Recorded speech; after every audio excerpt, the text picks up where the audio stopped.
നമസ്കാരം, എല്ലാ കൂട്ടുകാർക്കും ലിച്ചാറ്റ്സിലേക്ക് സ്വാഗതം. ഇപ്പോൾ ഒരു വീഡിയോയിൽ the story of my life എന്നുള്ള ചാപ്റ്ററാണ് നമ്മൾ ഡിസ്കസ് ചെയ്യാനായിട്ട് പോകുന്നത്. അപ്പോൾ ഒരു ചാപ്റ്റർ സ്റ്റാർട്ട് ചെയ്യുന്നതിന് മുന്നേയായിട്ട് 3 പിക്ചേഴ്സ് കൊടുത്തിരിക്കുന്നതായിട്ട് നമുക്ക് നമ്മുടെ ടെക്സ്റ്റ് ബുക്കിൽ കാണാം. അപ്പോൾ ഇതിൽ ഓരോരുത്തരെയും കുറിച്ച് പറയുകയാണെന്നുണ്ടെങ്കിൽ എന്താ പറയുക, അവനവൻ്റെ ശരീരത്തിന് ബാധിച്ചിട്ടുള്ള ബുദ്ധിമുട്ടുകൾ അല്ലെങ്കിൽ വൈകല്യങ്ങളെ സ്വന്തം ആത്മവിശ്വാസം കൊണ്ടും അതേപോലെ തന്നെ അവർ കഠിനാധ്വാനം കൊണ്ടൊക്കെ നേരിട്ട് സക്സസ്ഫുൾ ആയ ലൈഫ് ലീഡ് ചെയ്ത് അല്ലെങ്കിൽ അവനവൻ്റെ ആ ഒരു ലക്ഷ്യത്തിലേക്ക് എത്തിച്ചേർന്ന മഹത്തായ കുറച്ച് വ്യക്തിത്വങ്ങളാണ് നമുക്ക് ഈ ഫസ്റ്റ് ഒരു 3 പിക്ചേഴ്സിൽ കാണാനായിട്ട് സാധിക്കുന്നു. പിന്നെ അതേപോലെ തന്നെയുള്ള ഒരു എന്താ പറയുക ഫേമസ് ആയ ഒരു ഇംഗ്ലീഷ് വനിതയാണ് നമ്മുടെ ഹെലൻ കെല്ലർ എന്ന് പറയുന്നത്. അതുപോലെ തന്നെ സ്വന്തമായിട്ടുള്ള ശാരീരികമായിട്ടുള്ള പ്രശ്നങ്ങളെയൊക്കെ അവഗണിച്ചുകൊണ്ട് അല്ലെങ്കിൽ അതിനെയൊക്കെയും തരണം ചെയ്തുകൊണ്ട് മുന്നോട്ട് പോകാൻ വേണ്ടി സാധിച്ചിട്ടുള്ള തികച്ചും ഒരു എന്താ പറയുക നമ്മളതിനെ ഭയങ്കര സപ്പോർട്ട് ചെയ്യുന്ന രീതിയിൽ നമ്മളെ ഭയങ്കര മോട്ടിവേറ്റ് ചെയ്യുന്ന രീതിയിലുള്ള ഒരു ജീവിത കഥയുള്ള ഒരു വ്യക്തിയാണ് നമ്മുടെ ഹെലൻ കെല്ലർ എന്ന് പറയുന്നത്. അപ്പോൾ അവരുടെ ഒരു ഓട്ടോബയോഗ്രഫിയാണ് അല്ലെങ്കിൽ ആ ഒരു ഓട്ടോബയോഗ്രഫിയുടെ ഫസ്റ്റ് ചാപ്റ്ററാണ് നമുക്ക് പഠിക്കാനുള്ളത്, the story of my life. അപ്പോൾ ഹെലൻ കെല്ലറിനെ കുറിച്ച് കൂടുതൽ ഡീറ്റെയിൽസ് ജസ്റ്റ് ഒന്ന് ഗൂഗിൾ ചെയ്ത് നോക്കുക. അപ്പോൾ നമുക്ക് കൂടുതൽ ഡീറ്റെയിൽസ് കിട്ടിക്കഴിഞ്ഞാൽ നമുക്ക് അതിനുശേഷം നമ്മൾ ആ ഒരു ചാപ്റ്ററിനെ അപ്രോച്ച് ചെയ്യുമ്പോൾ നമുക്ക് വേണമെങ്കിൽ കുറച്ചും കൂടെ കൂടുതലായി ക്ലിയർ ആയൊരു പിക്ചർ നമ്മുടെ മനസ്സിൽ കിട്ടാനായിട്ട് ഹെൽപ്ഫുൾ ആവും. അപ്പോൾ അത് ജസ്റ്റ് ഒന്ന് ട്രൈ ചെയ്ത് നോക്കുക കേട്ടോ. അപ്പോൾ നമ്മുടെ ഈ ചാപ്റ്റർ നമുക്ക് സ്റ്റാർട്ട് ചെയ്യാൻ പോവുകയാണ്. ബിഫോർ ഗെറ്റിംഗ് സ്റ്റാർട്ടഡ് ആരെങ്കിലും ആദ്യമായിട്ട് നമ്മുടെ ചാനൽ കാണുകയാണെങ്കിൽ തീർച്ചയായിട്ടും സബ്സ്ക്രൈബ് ചെയ്യുക, സപ്പോർട്ട് ചെയ്യുക. കൂടുതൽ വീഡിയോസിനായി ബെല്ലൈക്കൺ കൂടി ഒന്ന് എനേബിൾ ചെയ്ത് വയ്ക്കുക. അപ്പോൾ ഈ ഒരു ചാപ്റ്റർ നമ്മൾ സ്റ്റാർട്ട് ചെയ്യാനായിട്ട് പോവുകയാണ്, the story of my life. എൻ്റെ ജീവിതത്തിൻ്റെ കഥ എന്ന് പറഞ്ഞുകൊണ്ട് തന്നെയാണ് സ്റ്റാർട്ട് ചെയ്യുന്നത്. അപ്പോൾ ഓട്ടോബയോഗ്രഫിക്ക് ഇടാൻ പറ്റിയൊരു നല്ലൊരു പേര് തന്നെയാണ് അല്ലേ.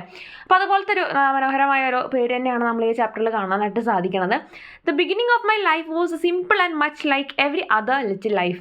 എല്ലാ കുഞ്ഞുകുട്ടികളുടെയും ജീവിതം പോലെ തന്നെയായിരുന്നു, അല്ലെങ്കിൽ എല്ലാ സാധാരണക്കാരായ മനുഷ്യരുടെയും ജീവിതം പോലെ തന്നെയായിരുന്നു എൻ്റെ ജീവിതവും തുടക്ക സമയത്ത് എന്നാണ് പറയുന്നത്. വളരെ സിമ്പിളായിട്ടുള്ള പ്രത്യേകിച്ച് വലിയ വ്യത്യാസങ്ങളൊന്നും ഇല്ലാത്തൊരു ജീവിതം തന്നെയായിരുന്നു എൻ്റേത്. I so I concord as A first baby in the family always does. അപ്പോൾ ഏതൊരു കുടുംബത്തിലെയും ആദ്യത്തെ കുഞ്ഞ് എങ്ങനെയാണോ, അവർക്ക് എല്ലാവരെയും കണ്ണിലുണ്ണിയായിരിക്കും, എല്ലാവർക്കും ഭയങ്കര സ്നേഹവും കാര്യങ്ങളൊക്കെ ആയിരിക്കും ആദ്യമായിട്ടൊരു കുട്ടി വീട്ടിലേക്ക് വരുമ്പോൾ. അപ്പോൾ അതുപോലെ തന്നെയായിരുന്നു അവളുടെ വരവും, അതേപോലെ തന്നെ അവളെല്ലാവരും കണ്ടിരുന്നതും അവളതേപോലെ തന്നെ എല്ലാവരുടെയും മനസ്സ് കീഴടക്കിയിരുന്നതൊക്കെ ആ ഒരു രീതിക്ക് തന്നെയായിരുന്നു. There was the usual amount of discussion on the name for me. അപ്പോൾ അതുകൊണ്ട് തന്നെ ആദ്യത്തെ കുഞ്ഞിൻ്റെ പേരിടലെന്ന് പറയുമ്പോൾ ഭയങ്കര സംഭവമാണ്. അപ്പോൾ എന്ത് പേരിടും എന്നുള്ളത് ഭയങ്കര ചർച്ച തന്നെയായിരുന്നു. The first baby in the family was not to be lightly named. ആദ്യത്തെ കുട്ടി ആയതുകൊണ്ട് തന്നെ ഒരു സിമ്പിളായിട്ടുള്ളൊരു പേരൊന്നും ഇട്ടാൽ പോരാ. Everyone was emphatic about that. അപ്പോൾ എല്ലാവരും അതിൽ ഭയങ്കര എംഫാറ്റിക് എന്ന് പറഞ്ഞിട്ടുണ്ടെങ്കിൽ നമ്മൾ ഊന്നി പറയുക അല്ലെങ്കിൽ നല്ല ഉറപ്പുള്ള എന്നൊക്കെ പറയില്ലേ. അപ്പോൾ ആ ഒരു കാര്യത്തിൽ തീരുമാനത്തിൽ എല്ലാവർക്കും നല്ല ഉറപ്പായിരുന്നു. കാരണം ഒരു സിമ്പിളായിട്ടൊരു പേരൊന്നും ഇട്ടാൽ പോരാ, നല്ല മീനിങ്ങുള്ള അല്ലെങ്കിൽ ഭയങ്കര സ്ട്രോങ് ആയിട്ടുള്ള പേരെന്നെ ഇടണം. കാരണം നമ്മുടെ കുടുംബത്തിൽ ആദ്യത്തെ കുട്ടിയാണ് ഉണ്ടായിട്ടുള്ളത് എന്നുള്ള രീതിക്ക് എല്ലാവർക്കും നല്ല തീരുമാനം ഉണ്ടായിരുന്നു ആ കാര്യത്തിൽ. My father suggested the name of Mildred Campbell. Mildred Campbell എന്നുള്ള പേരാണ് എൻ്റെ ഫാദർ സജസ്റ്റ് ചെയ്തിട്ടുണ്ടായിരുന്നത്. കാരണം പറയുന്നുണ്ട്, she was one of our highly esteemed ancestors. വളരെ ഹൈലി എസ്റ്റീംഡ് ആയിട്ടുള്ള, അതായത് ബഹുമാനപ്പെട്ട നല്ല റെസ്പെക്ട്ഫുൾ ആയിട്ടുള്ള പഴയ ഒരു പൂർവികരിലത്തെ ഒരാളുടെ പേരാണ് ഇപ്പോൾ ഈ പറഞ്ഞിട്ടുള്ള മിൽഡ്രഡ് ക്യാമ്പൽ എന്ന് പറയുന്നത്. അപ്പോൾ അതുകൊണ്ട് തന്നെ അത്രയും സ്ട്രോങ് ആയിട്ടുള്ള, അത്രയും എന്താ പറയുക, ബഹുമാനിക്കപ്പെട്ടിട്ടുള്ള ഒരു വ്യക്തിയുടെ പേര് എന്നുള്ള രീതിക്ക് അതായിരുന്നു അച്ഛൻ സജസ്റ്റ് ചെയ്തിട്ടുണ്ടായിരുന്നു. She was one of our highly esteemed ancestors but in the excitement of carrying me to the church my father forgot the name on the way. പക്ഷേ പേരിടൽ ചടങ്ങും കാര്യങ്ങളൊക്കെ ആയിട്ട് ചർച്ചിലേക്ക് കൊണ്ടുപോകുന്നതിൻ്റെ ആ ഒരു എക്സൈറ്റ്മെൻറ്റിൽ, ആ ഒരു എന്താ പറയുക ടെൻഷനും കാര്യങ്ങളും സന്തോഷവും എല്ലാം കൂടെ ചേർന്ന ആ ഒരു മിക്സഡ് ആയ ഒരു ഫീലിങ്ങിൽ ആളെന്ത് ചെയ്തു എന്നാണ് പറയുന്നത്, ചർച്ചിൽ പോകുന്നതിൻ്റെ വഴിക്ക് വെച്ചിട്ട് തന്നെ ഈ പഠിച്ചു വെച്ച പേര്, കുട്ടിക്കിടാൻ വെച്ച പേര് ആൾ മറന്നുപോയി. When the church minister asked him for it, he gave the name Helen Adams. അപ്പോൾ അങ്ങനെ പള്ളിയിലെത്തിയിട്ട് ചർച്ച് മിനിസ്റ്റർ ഇതേപോലെ എന്ത് പേരാണ് കുട്ടിക്ക് ഇടാൻ പോകുന്നതെന്ന് ചോദിച്ചു കഴിഞ്ഞപ്പോൾ ആളെന്താ പറയുന്നത്, ഓൾറെഡി പ്ലാൻ ചെയ്ത് വെച്ച പേര് അദ്ദേഹം മറന്നുപോയി. പുതിയൊരു പേരാണ് അദ്ദേഹം സജസ്റ്റ് ചെയ്യുന്നത്, Helen Adams. I showed many signs of an eager, self-asserting disposition when I was still a baby.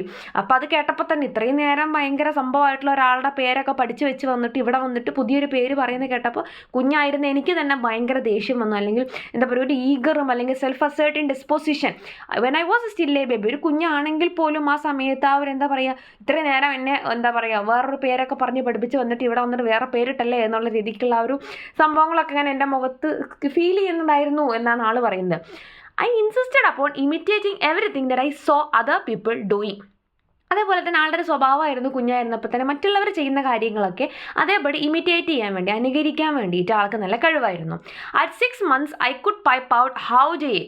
അപ്പോൾ ഒരു 6 മാസമൊക്കെ ആയപ്പോഴേക്ക് എന്നെ ആളിങ്ങനെ ഹൗ ഡു യു എന്നൊക്കെ പറയില്ലേ, അതുപോലെ തന്നെയുള്ള പല പല ഇംഗ്ലീഷിലുള്ള അല്ലെങ്കിൽ അവരുടെ ലാംഗ്വേജിലുള്ള പല പല സെൻറ്റൻസുകളും അതേപോലത്തെ പ്രയോഗങ്ങളൊക്കെ ആൾ പറയാനായിട്ട് തുടങ്ങിയിട്ടുണ്ടായിരുന്നു. One day I attracted everyone's attention by saying tea tea tea quite plainly. വളരെ സിമ്പിളായിട്ട് ഒരു ദിവസം ആളിങ്ങനെ ടീ ടീ ടീ എന്നിങ്ങനെ പറയുന്നത് കേട്ട് കഴിഞ്ഞപ്പോൾ എല്ലാവരും ഭയങ്കരമായിട്ട് എന്താ പറയുക, അട്രാക്റ്റഡ് ആയി പോവുകയാണ്. ഇത്ര പെട്ടെന്ന് തന്നെ ഈ കുട്ടി ഇങ്ങനത്തെ വേർഡ്സൊക്കെ യൂസ് ചെയ്യാനായിട്ട് തുടങ്ങിയല്ലോ എന്ന് വിചാരിച്ചിട്ട് എല്ലാവരുടെയും അറ്റൻഷൻ പിടിച്ച് പറ്റാൻ അവളെ കൊണ്ട് സാധിച്ചു.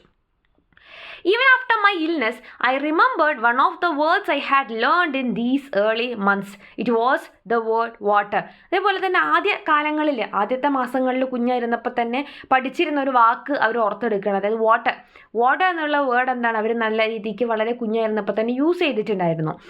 I continued to make some sound for that word. After all, other speech was lost. അപ്പോൾ സ്പീച്ച് കാര്യങ്ങളൊക്കെ നഷ്ടപ്പെട്ട ഒരു ബുദ്ധിമുട്ട്, അസുഖബാധിതയ്ക്ക് ആയതിന് ശേഷവും ആൾ ആ ഒരു വേർഡിലത്തെ പല പല അക്ഷരങ്ങൾ ആൾ അപ്പോഴും ഉച്ചരിച്ചിട്ടുണ്ടായിരുന്നു. വാട്ടർ എന്ന് ഫുള്ളായിട്ട് പറഞ്ഞിട്ടില്ല എന്നുണ്ടെങ്കിലും I stopped making the sound wah only when I learn to spell the word. അപ്പോൾ അതിൻ്റെ ചില അക്ഷരങ്ങളായിട്ടെങ്കിലും ആൾ പറയാനായിട്ട് ശ്രമിച്ചിട്ടുണ്ടായിരുന്നു. കാരണം ആ ഒരു വാട്ടർ എന്നുള്ള വേർഡ് ആൾ വളരെ ക്ലിയർ ആയിട്ട് ആദ്യം സംസാരിച്ചിരുന്ന അല്ലെങ്കിൽ പ്രൊനൗൺസ് ചെയ്തിരുന്ന ഒരു വേർഡായിരുന്നു എന്നാണ് പറയുന്നത്. They tell me I walked the day I was a year old.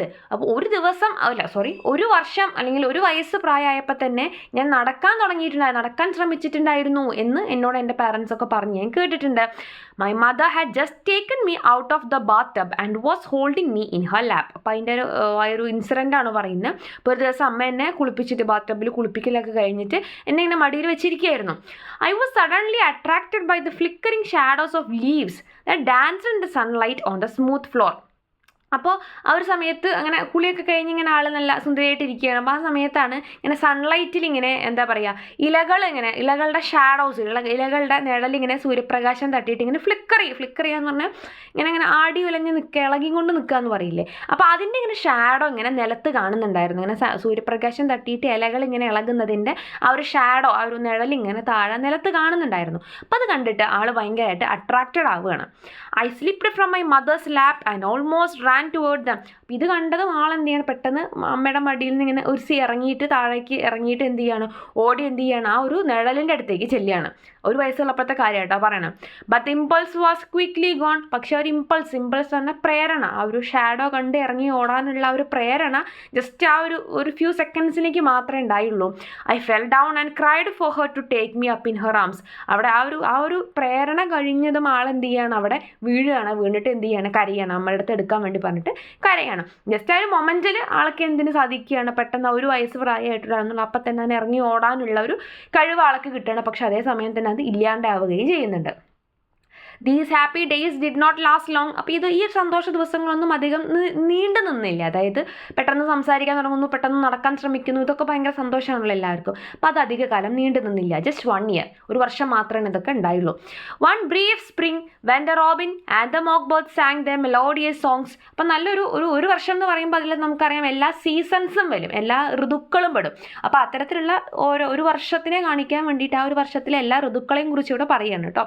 എന്താണ് ഒരു നല്ലൊരു സ്പ്രിങ് കാലഘട്ടം വന്നിട്ടുണ്ടായിരുന്നു. സ്പ്രിംഗ് എന്ന് പറഞ്ഞാൽ എന്താ, വസന്ത കാലഘട്ടം. അപ്പോൾ ഒരു വസന്ത കാലഘട്ടം പാസ് ചെയ്തുമ്പോൾ ബേർഡ്സും അതേപോലത്തെ ബേർഡ്സൊക്കെ അവരുടെ നല്ല ഭംഗി രസമുള്ള പാട്ടുകളൊക്കെ പാടുന്ന ആ ഒരു കാലഘട്ടം, ആ ഒരു സീസൺ കടന്നുപോയി. പിന്നെ അടുത്ത് എന്ത് വന്നു, ഒരു സമ്മർ വന്നു. Summer with its blooming roses and fruits.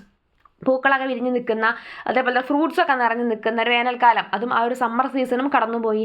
And ഓട്ടം with its golden fruits and shedding leaves. അതേപോലെ തന്നെ ഓട്ടം സീസൺ, ശരത്കാലം അതേപോലെ തന്നെ വന്നുപോയി. ഇലകൊഴിയും കാര്യങ്ങളൊക്കെ വരുന്ന സമയം വന്നു. It happened in February in the middle of winter. അങ്ങനെ എന്ത് ചെയ്യാണ്, അടുത്ത വിൻ്റർ സീസൺ വരികയാണ്. അപ്പോഴേക്കും ഏകദേശം ഒരു വയസ്സായി, ഒരു വർഷക്കാലം കഴിഞ്ഞു. ആ ഒരു വിൻ്റർ സീസണിൻ്റെ പകുതി കാലഘട്ടം അല്ലെങ്കിൽ ഫെബ്രുവരി മാസം ആയിട്ടുണ്ടായിരുന്നു. അപ്പോഴായിരുന്നു അത് സംഭവിച്ചത് എന്നാണ് പറയുന്നത്. എന്താണ് സംഭവിച്ചതെന്ന് നോക്കാം. I was struck by the illness which closed both my eyes and ears forever. എൻ്റെ കണ്ണുകളെയും അതേപോലെ തന്നെ കാതുകളെയും ഒരുപോലെ മൂടിക്കെട്ടി അല്ലെങ്കിൽ അടച്ചു കളഞ്ഞ ആ ഒരു അസുഖം എന്നെ ബാധിച്ചത് ആ ഒരു ഫെബ്രുവരി മാസത്തിലായിരുന്നു, അല്ലെങ്കിൽ ആ ഒരു വിൻ്ററിൻ്റെ ആ ഒരു ശൈത്യകാലത്തിൻ്റെ പകുതിക്ക് വെച്ചിട്ടായിരുന്നു. The doctor thought I would not live. Doctor വിചാരിച്ചത് ഇനി ഞാൻ ഒരിക്കലും ജീവിച്ചിരിക്കില്ല, മരിച്ചു പോകുന്നായിരുന്നു. But early one morning the fever left me. പക്ഷെ പെട്ടെന്നൊരു ദിവസം എന്ത് ചെയ്യാണ്, ആ ഒരു പനി അല്ലെങ്കിൽ ആ ഒരു വയ്യായ വന്നിരുന്ന് പെട്ടെന്നൊരു ദിവസം ഇല്ലാണ്ടാവാണ്, മാറിപ്പോവാണ്. There was great rejoicing in the family that morning. അപ്പോൾ ആ ഒരു രാവിലെ എൻ്റെ വീട്ടിൽ ഭയങ്കര ആഘോഷമായിരുന്നു, സന്തോഷമായിരുന്നു. റിജോയ്സിങ് എന്ന് പറഞ്ഞാൽ സന്തോഷം, ഭയങ്കര സന്തോഷമായിരുന്നു. കാരണം പെട്ടെന്ന് ആ ഒരു വയ്യായും പനിയും കാര്യങ്ങളൊക്കെ വിട്ടുമാറി എന്നുള്ള സന്തോഷം. But no one, not even the doctor, knew that I would never see or hear again. പക്ഷേ ആ ഒരു അസുഖം മാറിയതിന് പുറകെ അവർക്ക് വരാൻ പോകുന്ന വലിയ പ്രശ്നം എന്ന് പറയുന്നത് കാണാനും കേൾക്കാനുമുള്ള കഴിവ് നഷ്ടപ്പെടുക എന്നുള്ളതായിരുന്നു എന്നുള്ളതിനെ കുറിച്ചുള്ളൊരു അറിവ് ഈവൻ ഡോക്ടർക്ക് പോലും ഉണ്ടായിരുന്നില്ല. ആരും അത് പ്രതീക്ഷിച്ചില്ല. അസുഖമൊക്കെ മാറിയല്ലോ എന്നൊരു സന്തോഷത്തിലാണ് ഇരുന്നത്. പക്ഷെ ആൾക്ക് കാണാനും കേൾക്കാനുള്ള കഴിവ് അതോടുകൂടി നഷ്ടപ്പെടുകയാണ് ചെയ്തിട്ടുണ്ടായിരുന്നത്. I still have confused memories of that illness. അപ്പോൾ ഞാൻ ഇപ്പോഴും ഫാൻസി ചെയ്യാറുണ്ട്. അതായത് ആ ഒരു മെമ്മറീസ്, ആ ഒരു അസുഖബാധിതയായതിൻ്റെ മെമ്മറീസിനെയൊക്കെ ഇപ്പോഴും ഒരു കൺഫ്യൂസ്ഡ് സ്റ്റേറ്റിലാണ് ഞാൻ ആലോചിക്കാറുള്ളത്. I especially remember the tenderness with which my mother tried to soothe me in my waking hours. അപ്പോൾ ഇങ്ങനെ എഴുന്നേൽക്കുന്ന സമയത്തൊക്കെ എൻ്റെ അമ്മ എന്നെ എത്രത്തോളം ടെൻഡറായിട്ട്, അല്ലെങ്കിൽ എന്താ പറയുക ആർദ്രതയോടുകൂടി എങ്ങനെയാണ് എന്നെ ആശ്വസിപ്പിച്ചിരുന്നത്. സൂത്ത് എന്ന് പറഞ്ഞാൽ ആശ്വസിപ്പിക്കുക. എങ്ങനെയാണ് എന്നെ ആശ്വസിപ്പിച്ചിരുന്നത്, എങ്ങനെയാണ് എന്നെ ടേക്ക് കെയർ ചെയ്തിരുന്നത് എന്നൊക്കെ ഞാൻ ഓർക്കുന്നുണ്ട്. I also remember the pain and confusion with which I woke up after a disturbed sleep. അപ്പോൾ ഒരു ഉറക്കമൊന്നും സുഖമില്ലാത്തൊരവസ്ഥ, അത് കഴിഞ്ഞിട്ട് എഴുന്നേൽക്കുമ്പോൾ നമ്മളൊരു സുഖമില്ലാത്തൊരു ഉറക്കം കഴിഞ്ഞ് എണീക്കുമ്പോഴത്തെ ബുദ്ധിമുട്ടുകളുണ്ടല്ലോ. അപ്പോൾ ആ ഒരു ബുദ്ധിമുട്ടുകളും അതിൻ്റെ കൂടെ ഉണ്ടായിരുന്ന എൻ്റെ പെയിനും കൺഫ്യൂഷനും എല്ലാം ഞാൻ ഓർക്കുന്നുണ്ട്. I turned my eyes away from the once loved light. ഒരിക്കൽ ഞാൻ ഇഷ്ടപ്പെട്ടിരുന്ന ഒരു പ്രകാശം, നമ്മൾ പറഞ്ഞു ആ ഒരു നിഴലും പ്രകാശമൊക്കെ കാണുന്ന സമയത്ത് ഇറങ്ങി ഓടിയിരുന്ന ഒരു കുട്ടിയായിരുന്നു അവൾ. അപ്പോൾ അവരുടെ ആ ഒരു സിറ്റുവേഷനിൽ നിന്നും ഒരിക്കൽ ഞാൻ ഇഷ്ടപ്പെട്ടിരുന്ന പ്രകാശത്തിനെ ഞാൻ എന്ത് ചെയ്യുക, കാണുന്ന സമയത്ത് എനിക്ക് കണ്ണു തിരിക്കേണ്ട ഒരവസ്ഥ, അല്ലെങ്കിൽ അതിനെ തിരിച്ചറിയാൻ പറ്റാത്തൊരവസ്ഥയിലേക്ക് ഞാൻ മാറിയത് ഞാൻ ഓർക്കുന്നുണ്ട്. But except for these fleeting memories it all seems very unreal like A night Meyer. അപ്പോൾ ഇതൊക്കെയും ഈ ഓർമ്മകളൊക്കെയും എൻ്റെ മുന്നിൽ എന്താ പറയുക ക്ഷണികമായിട്ട് അങ്ങനെ മുന്നിൽ നിൽക്കുന്നുണ്ട് എന്നുണ്ടെങ്കിലും ഇതൊക്കെ എന്താണ് എന്നെ സംബന്ധിച്ചതൊരു നൈറ്റ് മെയർ ആണ്, ഒരു പേടി സ്വപ്നമാണ്. ഇതൊക്കെ സത്യമാണ്, എനിക്കിതൊക്കെ ഓർമ്മയുണ്ട്. പക്ഷേ ഞാൻ എന്ത് ചെയ്യാണ്, ഇത്തരത്തിൽ ഈ ഒരു സംഭവങ്ങളൊക്കെ എനിക്ക് ഫീൽ ചെയ്യുന്നത് ഒരു പേടി സ്വപ്നം പോലെയാണ്. Gradually I got used to the silence and darkness that surrounded me. അങ്ങനെ ഞാൻ എന്ത് ചെയ്യാണ്, ഇതിനൊക്കെ ശീലമാവുകയാണ്. എൻ്റെ ചുറ്റുമുള്ള ഇരുട്ടിനെയും ആ ഒരു ഏകാന്തതയും കാര്യങ്ങളൊക്കെ ഞാൻ എന്ത് ചെയ്യാണ്, അതിനോട് അക്സെപ്റ്റ് ചെയ്യണം, അംഗീകരിക്കുകയാണ്. I forgot completely that it had all been very different. അപ്പോൾ ഇതൊക്കെ മുന്നേ എന്താ പറയുക ഒരുപാട് വ്യത്യസ്തമായിരുന്നു, അല്ലെങ്കിൽ പണ്ട് എനിക്കിതൊക്കെ കാണാമായിരുന്നു, കേൾക്കാമായിരുന്നു എന്നുള്ള ചിന്ത പോലും ഞാൻ മറന്നു പോവാണ്. കാരണം ഇങ്ങനെ തന്നെയാണ് എൻ്റെ കാര്യം എന്നുള്ള രീതിക്ക് ചില സമയത്ത് എനിക്ക് ആ ഒരു ഡിഫറൻസും പോലും മനസ്സിലാക്കാനായിട്ട് സാധിക്കുന്നില്ല. It was my teacher who changed everything and set my spirit free. അപ്പം അങ്ങനെ ഇരിക്കുന്നൊരവസ്ഥയിൽ എൻ്റെ എല്ലാ ആ ഒരു അവസ്ഥകളെയൊക്കെ മാറ്റിമറിച്ചത് എൻ്റെ ഒരു അധ്യാപികയായിരുന്നു. അങ്ങനെ എൻ്റെ ഒരു ആത്മാവിന് ഫ്രീഡം കൊടുത്തത്, സ്വാതന്ത്ര്യം കൊടുത്ത് പുതിയൊരു തലത്തിലേക്ക് ചിന്തിക്കാനും പ്രവർത്തിക്കാനും ഒക്കെ കൊണ്ടുവന്നത് എൻ്റെ ഒരു അധ്യാപികയായിരുന്നു. But the first 19 months of my life had been different. പക്ഷേ എനിക്കറിയാം എൻ്റെ ജനിച്ച ആദ്യത്തെ ഒരു 19 മാസം, നമ്മൾ പറഞ്ഞ ഒരു വയസ്സിൽ കൂടുതൽ ആ ഒരു പ്രശ്ന അസുഖമൊന്നും ഇല്ലാണ്ടിരുന്നൊരു കാലഘട്ടം ഉണ്ടല്ലോ, അത് വളരെ വ്യത്യസ്തമായിരുന്നു എൻ്റെ ഇപ്പോഴത്തെ ജീവിതത്തിൽ നിന്നും എന്ന് എനിക്ക് നന്നായിട്ട് അറിയാം. I had caught glimpses of broad green fields, a luminous sky and trees and flowers. പക്ഷികളെയും പൂക്കളെയും മരങ്ങളെയും ആകാശത്തിനെയൊക്കെ വളരെ നന്നായിട്ട് എനിക്ക് ആ ഒരു പ്രായത്തിൽ കാണാൻ പറ്റുന്നുണ്ടായിരുന്നു. The darkness that followed could not wholly blot them out. പക്ഷേ ഇപ്പോഴത്തെ ആ ഒരു സിറ്റുവേഷൻ എന്ന് പറയുന്നത് എന്താണ്, കംപ്ലീറ്റ് ഡാർക്ക്നെസ് ആണ്, ആ ഒരു ഇരുട്ടിനകത്തും. പക്ഷേ എന്നെ കൊണ്ട് എന്ത് സാധിച്ചിട്ടില്ല, അന്ന് കണ്ട് മറന്ന ആ ഒരു കാഴ്ചകളൊന്നും ബ്ലോട്ട് ഔട്ട് എന്ന് പറഞ്ഞാൽ മായ്ച്ചു കളയുക, അതൊന്നും കംപ്ലീറ്റ് ആയിട്ട് എന്നിൽ നിന്നും മാഞ്ഞു പോയിട്ടില്ല. അതൊക്കെ ഇപ്പോഴും എൻ്റെ ഉള്ളിൽ, അല്ലെങ്കിൽ എൻ്റെ ആത്മാവിൻ്റെ ഉള്ളിൽ ഇപ്പോഴും അത് എക്സിസ്റ്റ് ചെയ്യുന്നുണ്ട് എന്നാണ് പറയുന്നത്. Thank you.